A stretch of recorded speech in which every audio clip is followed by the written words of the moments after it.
All right, let's talk about something that's, well, it's pretty complicated and honestly often misunderstood. We're diving into the world of sexually transmitted infections, or STIs. And the latest data, it's giving us a really confusing picture. We've got some great news on one hand and some seriously alarming trends on the other. So let's figure out what's really going on. And to kick things off, check out this quote from Dr. Bradley Stoner over at the CDC. It just perfectly sums up the situation. We're making some headway. It seems like we might be turning a corner, but at the same time, the human cost of this is still way, way too high. So, what is this paradox I'm talking about? Well, the numbers we're seeing are really contradictory. They don't seem to make sense together, and it's got a lot of people scratching their heads. Let's look at the numbers. Okay, so on one hand, we've got some genuinely good news. According to the latest CDC data, the total number of reported STIs, we're talking chlamydia, gonorrhea, and the most infectious stages of syphilis, actually went down by 9% from the year before. That's a pretty big drop. It suggests that, maybe some of the prevention efforts are starting to pay off. But, and this is a huge but, here's the other side of that coin, and it is just gut-wrenching. Since 2015, the number of syphilis cases in newborn babies has skyrocketed by nearly 700%. Let that sink in. This is a completely preventable tragedy, and it's a massive red flag that we are failing to protect the most vulnerable among us.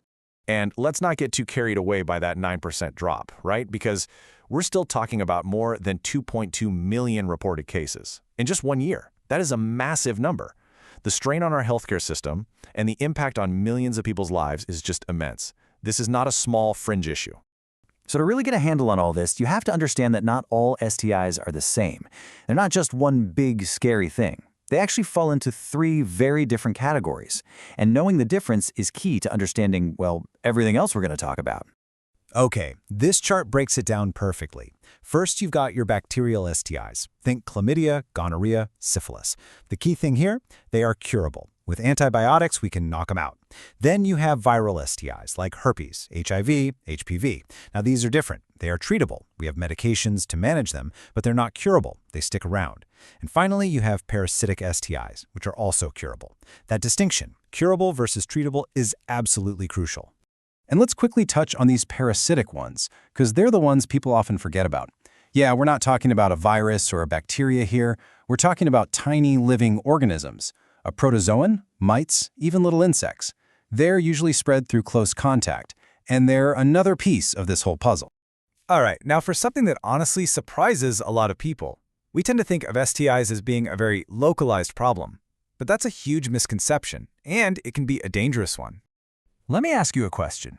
When you hear the term STI, what's the first part of the body you think of? I'm guessing most of us would say the genital area, right? Well, what if I told you that's just scratching the surface? Here's the wild part. The bacteria and viruses that cause STIs can infect any mucosal surface on your body. And we have those surfaces all over. They're the moist linings in our mouth, our nose, and yes, even our eyes. And transmission can be as simple as getting an infected fluid on your hand and then rubbing your eye. It's that straightforward. And this isn't some minor irritation we're talking about. Look at this. An STI in your eye can be serious business.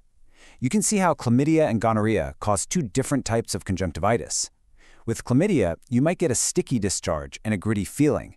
But with gonorrhea, whoa, we're talking a ton of gunky mucus, severe redness, major swelling. If left untreated, both of these can cause permanent damage, even vision loss. Okay, I know. That all sounds pretty intense and maybe a little scary. It's easy to feel overwhelmed, but here's the really important part. We are not powerless here. Not at all. We have the tools to fight back, and the path from getting diagnosed to getting treated is actually really clear. So here it is, a clear 4-step game plan. It all starts with you, just paying attention to your body and recognizing when something feels off. Step 2, and this is non-negotiable, get a professional diagnosis. Don't guess, don't use WebMD, get tested. Step 3, follow the treatment plan to the letter. Finish all the medication, even if you start feeling better. And finally, step 4, which is so critical for stopping the spread. You've got to inform your recent partners. It's about breaking that chain of infection. So if you take one thing away from this whole section, let it be a message of hope. The vast majority of STIs are either completely curable or very, very treatable. A diagnosis is not a life sentence. It is the first step toward getting healthy and taking control of the situation. As we start to wrap this up, Let's circle back to the biggest theme here. When it comes to fighting STIs, the single most powerful weapon we have is knowledge. It's understanding what we're up against. And remember that doctor from the CDC we heard from at the beginning? His department estimates that roughly 1 in 5 people in the United States has an STI. 1 in 5. This isn't some abstract problem affecting other people. This is a massive public health issue that touches millions of us, which is exactly why education and open conversation are so critical for every single one of us. And that brings us to this final lingering question.